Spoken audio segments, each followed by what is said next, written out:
সংযুক্ত আরব আমিরাতের বিপক্ষে সিরিজ হার, পাকিস্তানের বিপক্ষে হোয়াইট ওয়াশ। একরাশ হতাশা নিয়ে দেশে ফিরেছেন লিটন কুমার দাসের নেতৃত্বাধীন বাংলাদেশ জাতীয় ক্রিকেট দল। ব্যাটিং, বোলিং, ফিল্ডিং তিন বিভাগেই বাজে পারফর্ম করে দল দেখেছে এমন ফলাফল। তবে দর্শকদের সবথেকে হতাশায় ফেলেছে যে ব্যাপারটি, তা বাংলাদেশের ব্যাটিং লাইন আপ এবং তাদের হতাশাজনক পারফরম্যান্স। দীর্ঘদিন ধরেই বাংলাদেশ ভুগছে নিজেদের ব্যাটিং নিয়ে, বিশেষ করে মিডল অর্ডারে বারবার করছে কলাপস। লিটন দাস, তাওহিদ হৃদয়, শামীম হোসেন পাটোয়ারি, জাকের আলী অনিক, মেহেদী হাসান মিরাজদের মতো অভিজ্ঞ এবং টি-20 সুলভ আধুনিক ক্রিকেট খেলা প্লেয়ার থাকার পরেও দেখতে হয়েছে যাচ্ছে তাই ব্যাটিং।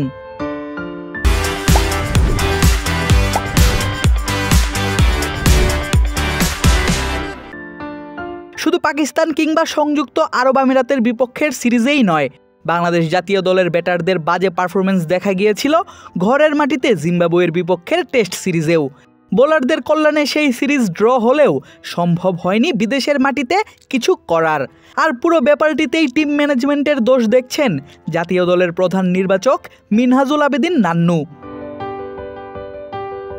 গত দুই সিরিজে এমন হারের পেছনের কারণ ব্যাখ্যা করতে গিয়ে তিনি বলেন, পাকিস্তানের উইকেটে নাজমুল হোসেন শান্তর ভালো করার সম্ভাবনা ছিল, কিন্তু তাকে খেলানোই হয়নি। এবং সব কিছু মিলে বলবো যে টোটাল পারফরমেন্স আমাদের টিম ম্যানেজমেন্ট এটা মোটিভেট করতে পারে না টিমকে পুরোপুরি, এবং টিম ম্যানেজমেন্টের দায়ী অবশ্যই এটা দিতে হবে, কারণ ওইভাবে কিন্তু টিমকে পরিচালনা করতে পারেনি। তো প্লেয়ারদের মধ্যে কেন এরকম হচ্ছে? তারপরে আমাকে শেষ দুটো টি-20 মনে হচ্ছিল যে শান্তর ইনক্লুশনটা, কারণ ওকে দরকার ছিল টিমে, এই জন্য যে শামীম হোসেন কিন্তু ধারাবাহিকভাবে ভালো খেলছে না। আর পাকিস্তানের উইকেটটা কিন্তু বল স্কিড করছে, বল বাউন্স ভালো। এই জায়গায় যদি আপনার একদম টেকনিক্যালি ভালো ব্যাটসম্যানদের যদি না দেওয়া যায়, এখানে কিন্তু রান করা ডিফিকাল্ট আছে। আমাদের ওপেনাররা কিন্তু একটা জায়গায় কিন্তু সবসময় নিয়ে গিয়েছে পাওয়ার প্লেতে, তো ওইটার থেকে কিন্তু আমরা আগাতে পারিনি। এই জায়গায় জাস্ট আপনার 6 থেকে নিয়ে 14 ওভারের মধ্যে কিন্তু টিম সবসময় কলাপস করেছে। তো এই জায়গা থেকে আমার মনে হয় টিম ম্যানেজমেন্টের দায়টা বলতে হবে, কারণ এরা এই জায়গা থেকে মোটিভেট করা উচিত ছিল। শামীম হোসেন পাটোয়ারি 2 সিরিজের 6 ম্যাচের কোনো ম্যাচেই পৌঁছাতে পারেননি 2 অঙ্কের রানের ঘরে। এমনকি দারুণ ওপেনিং জুটির পরেও মিডল অর্ডার এবং ডেথ ওভারের ব্যাটিং কলাপসের কারণে বাংলাদেশকে দেখতে হয়েছে 2টি সিরিজেই হার। টাইগাররা চলতি মাসেই ঈদের পর যাবেন লঙ্কা সফরে, খেলবেন 2 টেস্ট, 3 ওডিআই এবং 3 টি-20-র পূর্ণাঙ্গ এক সিরিজ। সেই সিরিজের আগে বাংলাদেশের ক্রিকেটারদের মনোবিজ্ঞানীদের পরামর্শ নেয়ার অনুরোধ সাবেক এই প্রধান নির্বাচকের।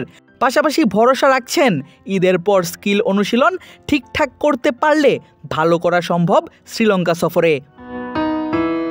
এবং এখন কিছু করে নাই, আমাদের সিরিজ দুটো ব্যাক টু ব্যাক হেরে গিয়েছে এবং বাজেভাবে পাকিস্তানে হেরেছি, আমিরাতের সাথে হেরেছি, এখন সামনে শ্রীলঙ্কা সিরিজ আছে। আমার মনে হয় এই জায়গা থেকে যদি আমরা রিফ্রেশ হয়ে আবার শুরু করি, প্লেয়ারদের এখানে সাইকোলজিক্যাল একটা ব্যাপার আছে, এদেরকে যদি আবার নতুনভাবে যদি আমরা সব স্কিল ফিটনেসগুলি রেডি করে ঈদের পরে যাওয়ার আগে একটা ভালো একটা স্কিল সেশন করে যদি আমরা যেতে পারি, আবার ইনশাল্লাহ আশা করি এরা আবার দাঁড়াতে পারবে। আগামী 17 জুন টেস্ট ম্যাচের মধ্য দিয়ে শুরু হবে বাংলাদেশ শ্রীলঙ্কা সিরিজ। পরপর 2 সিরিজে বাজে হার থেকে ফিরতে সেই সিরিজে ভালো করার কোনো বিকল্প নেই লিটন, শান্ত, তামিম, সাকিব, রিশাদ রানাদের সামনে। আদিব আশরাফ, ক্রিক ফ্রেন্জি।